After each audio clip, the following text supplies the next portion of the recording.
Welcome, everybody. My name is The Cove, and I'm here with d4gr0n. How are you doing today, d4gr0n?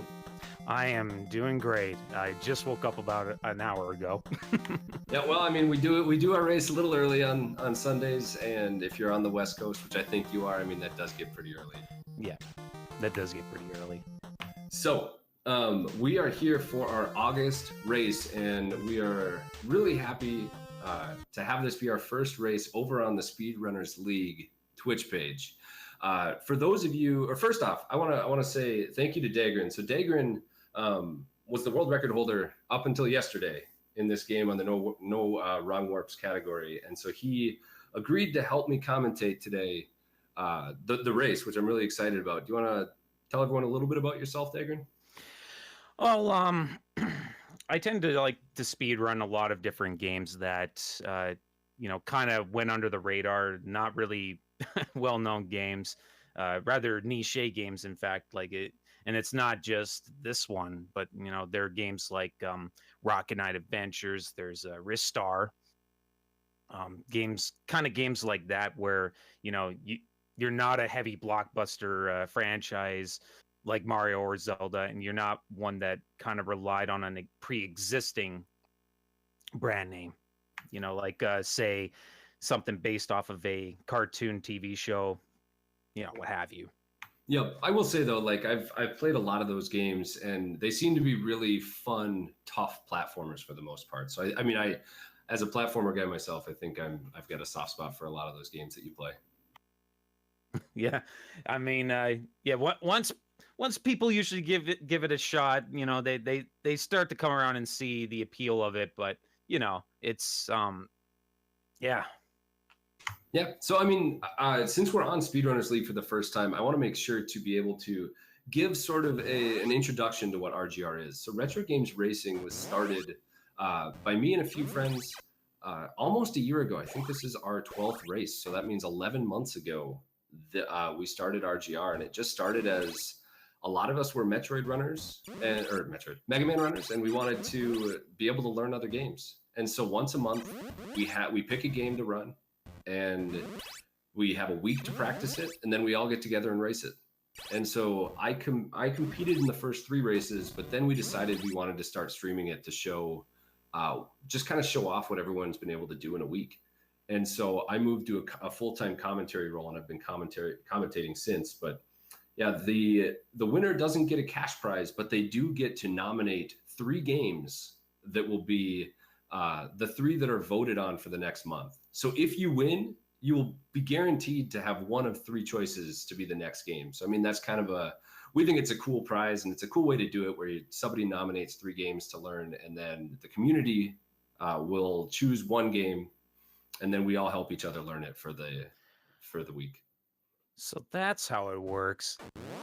Yep, so exactly. I wonder who won the last one and actually chose this as one of the 3. So Victor's won the last race, and so he's going to be on the top left of this. The 3 for this month were Metal Storm, Moon Crystal, and Little Samson. So they were 3 really quality games. Oh yeah. And Metal Storm won. I didn't think Metal Storm was going to win, but it was a really close vote, and it won. So that's what we're learning. And these guys have only been learning the game since last Saturday. So I mean, there hasn't been a lot of time, but we're already getting some really, really good time. So I'm really impressed with what everyone's been able to do with it. And I think we are getting pretty close to race time. So I asked d4gr0n, I'm very thankful that d4gr0n was here to join me today, and give us probably like half a minute to a minute, and we're going to get started with the race. If anyone out there who's normally an SR League viewer has any questions, feel free to throw them in chat, and I'd be happy to answer for you guys. Yeah, because unfortunately I'm viewing the multi-Twitch stream, and because I'm viewing this off of a laptop, I unfortunately will not be able to answer questions, just because I don't want to overload my CPU and cause disruption to the game feed that I'm watching. No worries. Yo, so Luke asked how long the run is. So there's 3 different categories of this, or 2 real categories of this. One of them is an any %, which is just under 10 minutes. But that's using 5 wrong warps that are all frame perfect. So you need to hit it to execute them on the exact 60th of a second. Mm-hmm. And that is the category we will be running. we'll kind of talk more about the death warps, but I will let you continue with your description of the other categories. Yep. And so that one is a 940 by White Hat is the world record. Most people are going to be doing a no wrong warp route today because it is not very marathon safe to do warps. But that world record is just under 12 minutes. And it's actually, I was able to take the world record from d4gr0n last night. By fractions of a second. By 0.3 of a second. And it's an so 11. It's pretty tight. So yeah, so pretty tight right now. I would be really impressed if anyone gets even a 13-minute time, like a 13 even in this race. In a race. It looks like the race is underway. Yep, we have just started recently. So as you start, d4gr0n, do you want to talk about like the mechanics, like the gravity changing a bit? Oh yeah. So, you know, this game, the quirk of this game is that you can flip gravity and walk on the ceiling like you're seeing all these players doing. And I mean, stage 1 is kind of not really complex, so we actually have time to explain that. You also might notice that some of the runners are taking an intentional hit near the end of 1-2 to this blue ship, but you don't have access to power beam yet, so you can't actually kill that enemy fast at all. So that's actually kind of an important bit of speed tech, just kind of abusing the fact that the armor power-up is there at the beginning. Your mech is very frail, so one hit will kill it, but if you grab the armor, it can take a single hit. That is to say, unless it takes crushing damage, which is an automatic one-hit kill. It doesn't matter if you have the armor or not. Yeah, and we see an example of that crushing damage in stage 2 here. Yeah, we might see that here. Or at least the crushers. Maybe nobody will hit them, but all of these, as you can see on Apollo's stream, all of these doors that rotate, they are ones that will crush you and kill you instantly if you hit them, regardless if you have the armor or not. Yep. And the other thing about the gravity flip that is important, you can't just constantly spam the gravity flip. Like, you can't just keep going gravity flip up, gravity flip down without, like, how the gravity flip works is you can only do it once until you touch the ground, then you can do it again. So, I mean, there's a little bit of a restriction to how you have to use the gravity flip. Yeah, you can still do it pretty quick, but yeah, it's not immediate. You can't just stay midair. And already we're seeing our 4 competitors here already dispatched to the second boss. This tends to be a pretty hard boss to optimize. If you jump too high, you end up whiffing shots, and if you jump too low, you miss getting on the proper platform in order to keep that optimal damage output. And I know this because before we found a couple of things to further, increase our time saves recently. Things like that were very, very important, especially in the no wrong warps category for me, especially. Yeah, definitely. But yeah, I'm actually pretty thankful though that everyone got past stage 2, because that's probably one of the easiest places to die in the run. Stage 3 not quite as scary, but when you do it optimally, there are some pretty sketchy jumps where you can accidentally bonk the ground spikes that you're seeing on a couple of these runners' screens here. Yeah, it can be pretty scary on 2 of the jumps, but it's not. It's definitely one of the easier levels, I think. Mm-hmm. Now, like Apollo already beat the 3rd boss. Yeah, already, but of course, Victorcrass not too far behind, or Victras. And Moly Man also disposing of the boss as well. In fact, Moly Man was one of the guys responsible for finding a new time save in this game, and it was in stage 2. Unfortunately, we didn't get the chance to highlight that. Yeah, I'm already seeing Apollo is actually. Oh, okay. Ugh. So Apollo went for the first wrong warp. He has a slower, different setup that he goes for. Victras went for it too. So this is the problem with the death warps. Once you die the first time, you can't go for the death warp again. The death warp is a frame perfect trick, and if you mess it up, just once, you miss your opportunity to do it a second time. Like, that's just kind of how it goes with the death warps. And unfortunately, as an aside, one of our racers, we have 8 racers today, and one of them off screen actually got the 4-1 wrong warp, and so is now on 4-2 already. But we'll try to keep you posted on him if we can't get him on the screen. Okay, yeah.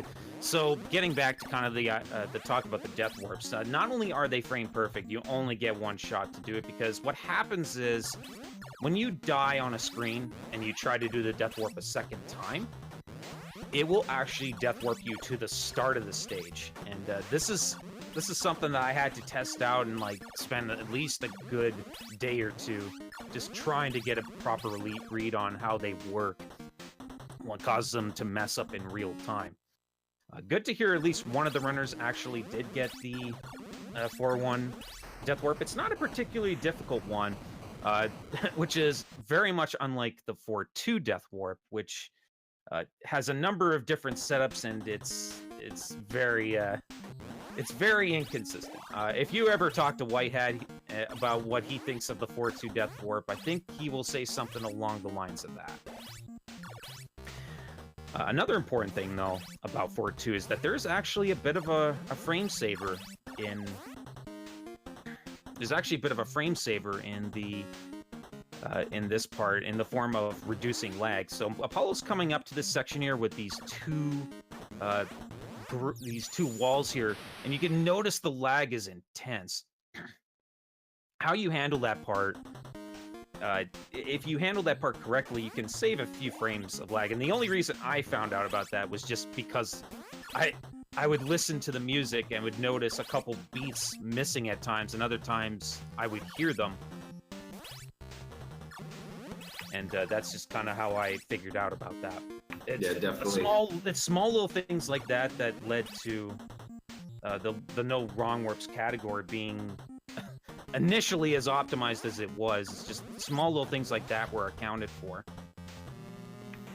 Yeah, there's not too much else to talk about through this auto scroller. It's about a 3-minute stage if you don't get the warps, and but we are joining or getting to now the toughest stage in the game, which is stage 5, and both Mollyman and Apollo are both joining that right now. Yeah, Mollyman a little bit further ahead because he did not opt to go for the death warp in stage 4-1. Oh, bad death there by Apollo. So the thing with stage 5 is that everything's kind of on a global cycle, at least until you are on the screen transition for 5-2. Sorry about that. And once you get to 5-2, there are 2 different cycles you can get. There's the first one where if you do the screen transition while the lasers are firing, they will begin their next cycle as if they just started firing again. But if you screen transition while they're not firing lasers, you begin a cycle where they just refresh their cooldown period. So you actually have time to get to this really tough section of 5-2. And this is often where what I like to call the biggest run killer of the game. It is a very easy place to screw up, and if you're not fast enough, you will not make a very key cycle of these set of 3 lasers. But enough about that. Mollyman now on the stage 5 boss. This is actually a very interesting boss. He used to be considered extremely random, and by manipulating there's a manipulation to him and it involves 2 different factors. The first one being your current positioning, how you move around as the fight progresses, as well as how much damage you do. And those are the 2 main factors to account for when trying to properly manipulate. Unfortunately, we're not seeing that here, but I mean, if you ever see the COV or my run, or really any of the really any of the other world records tied to the other two categories, you'll kind of see them doing the sort of a similar sort of pattern. And we're kind of seeing that manipulation at work here with Mike the Swan, actually. You see, he actually jumps over the lasers and just holds this really, really tight position where he's almost going to drop down the spikes, but he's just barely on that corner. Just barely. But you can jump over the blue phases lasers and just keep damaging him. And that sets up for a pretty consistently quicker kill than what I used to have to go for. And I call it the sub-styly strat because he was the one who adopted that strategy. And I've been using it in my runs ever since. It is a little risky. You do risk death if you mess it up. But it was a very, very nice little strategy.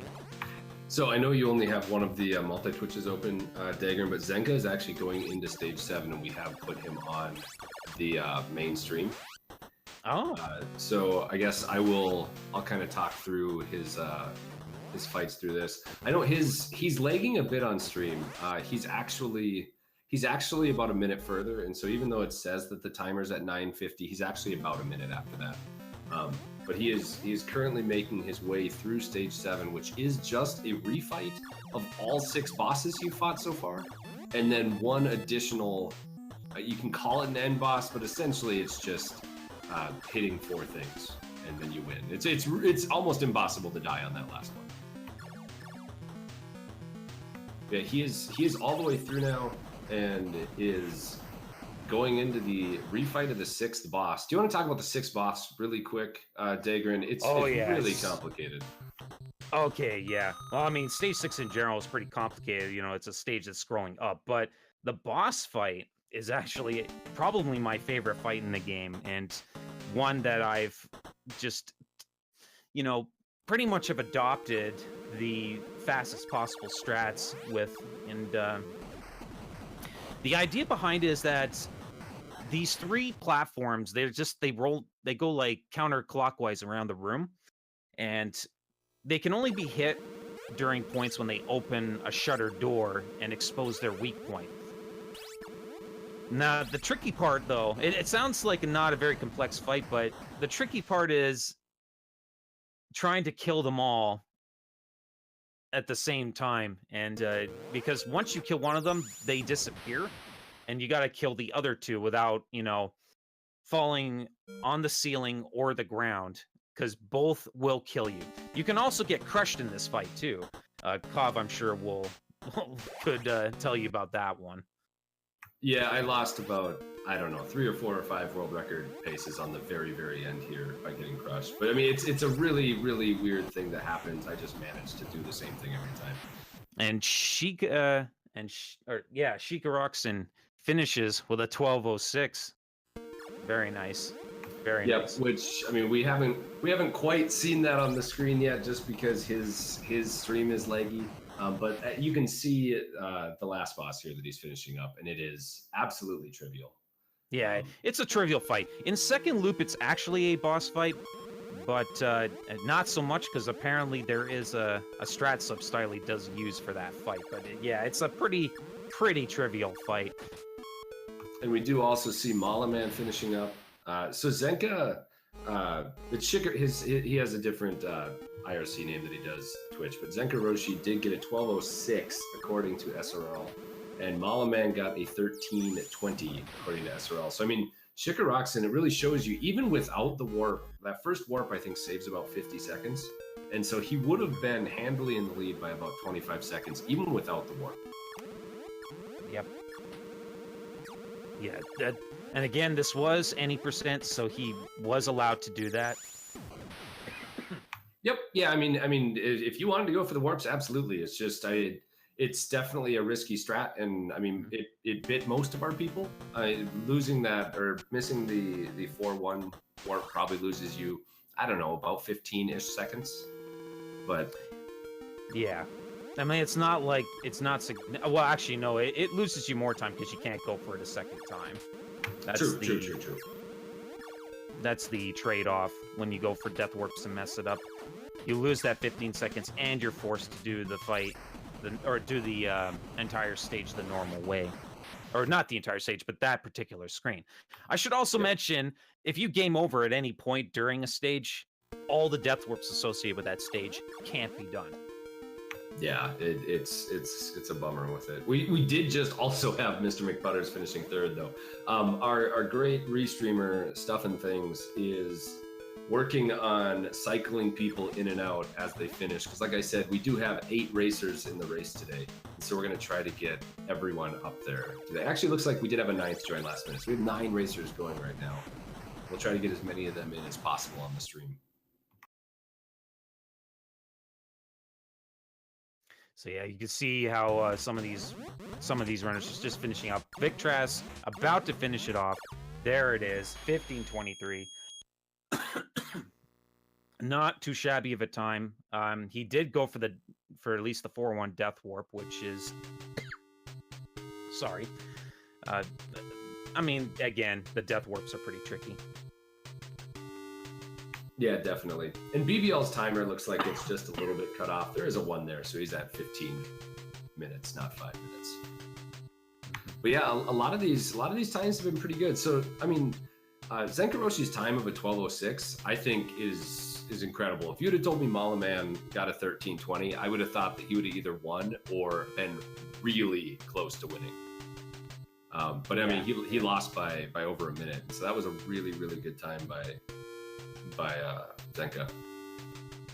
Yeah, Zenka actually was Zenka actually in the IRC expressing kind of a little bit of shock that he actually won that race, but I mean, having known him enough, he was definitely going to go for the death warps. He felt that practicing them was the way to go in order to try and actually he probably, I think he at one point expressed he probably would potentially could consider forfeiting if he didn't get the death warps in stage 4, but I'm glad he stuck it out, because it clearly looks like he didn't get the 4-2 death warp, which is very hard to do. It's not the hardest death warp. Arguably Pieces that or belongs cups? to the 5-1 Pieces death or warp. cups? Pieces or cups? But I mean, that's entirely opinion based. And it looks like everybody on my multi-Twitch stream at least has finished now. Victras, Apollo, as well as Mike the Swan. Yep, and we do have BBL on stream, and Hey Billy Mays here. Hey Billy Mays is also finished as well. Yeah, well, I mean, not on stream. He hasn't finished quite yet. There's a little delay on the stream. It's a little bit of a delay. Oh, yeah, okay. Sometimes some of the streams get a little delayed, and he has finished in IRC, but he's just finishing up stage 7 now on stream. And BBL is working his way through 6-2 right now, and so he will be hopefully finishing this up pretty quick. Like Dagman said a little while ago, stage 6 is really disorienting to start with, and so a lot of our runners understandably had a lot of issues with it starting the week, but they got a lot better with it as the week went on. Now hopefully they'll all be able to get through, or BBL will be able to get through this boss, because I think this boss is one of the ones that you can lose just an insane amount of time if you mess it up. Yeah. When it comes to stage 6 boss, you really have to nail your hits on it. Like the strat that I adopted. In fact, this was a strat, or I don't think you will see it from any of the runners, or you probably haven't seen it from any of the runners, but the optimal strat of that fight can be very tricky. Again, you can get crushed at certain points.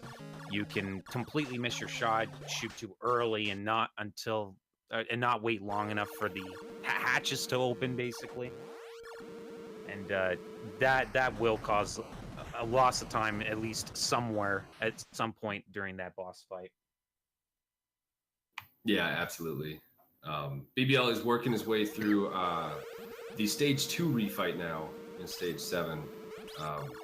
Does lose his armor, it looked like, though, so it could be a little tough. The one good thing about stage 7, I'm not sure if we mentioned, was if you game over, you actually start right back at that boss. So you don't start at the beginning of the stage like you do in all of the other stages, you'll start right back at the boss that you died at. And so it's really easy to push your way through stage 7. It might just take a couple tries. Okay. I just brought up the other multi-Twitch link. I'm able to finally see BBL finish off the race. Looks like he is now on. Oh yeah, and you can do that in the stage 4 fight, where you can actually shoot the lasers, or the toothpaste dispensers, as I believe Wexel calls them. Yeah, it's just it's a little slower, but it's infinitely safer. It's almost impossible to die if you can kill those two. You have to literally run into the boss that's floating around. And now he's on to the stage 5 boss, which again we state there is a manipulation strat. It is risky, and there aren't a number of different strats that have been developed over the years that people have utilized. Whitehead uses a bit of a different strat. Old school runner backslash also did somewhat of a different manipulation strat, but you will not be seeing that here. It does take a death, unfortunately, but yeah, I mean, I think this in stage 6 are definitely the two bosses that are the hardest casually. Like, yeah. Until you actually start speedrunning this boss and get into doing the exact same thing every time, it's a nightmare. It is. Like, you really have to put in, some solid practice before you... Like, you have to do some research into what other runners do, before you realize it's still a scary fight, just because one of the optimal strats of doing this stage 5 boss can be a little it could still be, you could still very easily get dinged by the blue face lasers just because you jump too early or jump too late. But thankfully BBL got rid of him, and now he's on to the stage 6 boss, which again, as we state, it's all about just watch these hatches open up and just hit the platforms as they go. BBL kind of doing a more safer approach here, where he's just constantly shooting sideways. Probably doesn't quite know how the fight works, which is probably why he's doing that. Because what he's kind of doing there is he's kind of generating a little bit of lag, and that's obviously not good.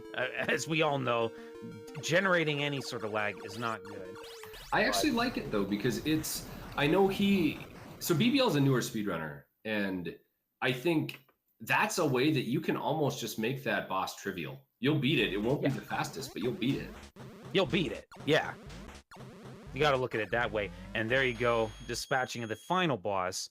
That is going to be a GG with a 22-31 on the IRC. So so that is all our runners. So d4gr0n, being that this is your first glimpse into retro games racing, what did you think of the race? How do you think everyone did for only having a week to learn the game? I think they did. I think they did really, really well. Obviously, there was a bit of struggle in for some of the runners in certain parts. Obviously, stage 5 was a bit of a problem. Understandably, it's probably the biggest run killer, though, at least for the top runners. As I stated before, some point earlier in the race. So, I mean, that is no slight against the racers. They all did a good job, and I'm actually pretty impressed. I mean, it says something when the slowest time is only just a little over 20 minutes. And absolutely. I'm actually rather impressed. Yeah, and, everyone did really well. One thing I did want to say, though, there is a Discord link that All New Luke posted in chat a few minutes ago. That is the Discord to RGR itself. We are partnered with Speedrunning League or Speedrunners League, so we are going to be hosting all of our events here in the future. But we do have our own Discord where we go through the monthly race and we talk about the games and we vote on them. So if you are interested in this, and let me say, we have some really, really good runners in our community, in the RGR community. But we also have a good 2 or 3 people that their first speed run ever was with RGR. And so if you are interested in this, I mean, get in touch with me, the Cove, or any of our representatives. Come to our Discord. We are always looking for more people to come race and to have fun with us. It's a very, very cooperative. Obviously, at the end of the day, we want to get our best time. We want to win.